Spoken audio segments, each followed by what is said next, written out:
Hello, Brad. May sumbong ka na naman. Katalo-talo pa rin. Hindi na. Hindi. Tungkol sa sapatos. So, ang salitang sapatos, ano yan? Parang ano yan? Malalim yan eh. Malalim yan, malalim. Oo.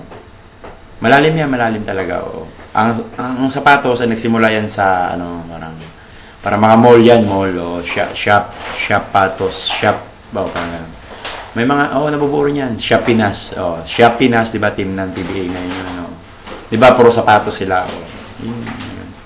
Ganun yun. Shop Pinas. Tsaka yung mga mall yan, shopping mall, Kaya, di ba, shopping mall, tsaka show mart, nagsisimula yan sa mga mall, yung sapatos na word. Sapatos, di ba, sinusuot natin yan, Di ba, pag nagpunta ka ng shopping mall, di ba, maraming sapatos. Tsaka show mart, dun. Shoe Mart, tsaka Shop Pinas. Basta may mga ganyan doon sisimula yan. No? Shop Pinas, puro nakasapatos yun. Bawal naman sila maglaro na walang nakapa. Yun. Doon. Sabihin mo sa kanila doon nagsimula yun sa sapatos, Shop Pinas, para mga shopping mall, Show Mart. Doon nagsisimula. Kaya kinuha yung sapatos kasi kailangan talaga suotin ng tao yun. Pag siya shopping, siya pa rin yun sapatos. Shortcut lang para hindi magka-pare-pareha.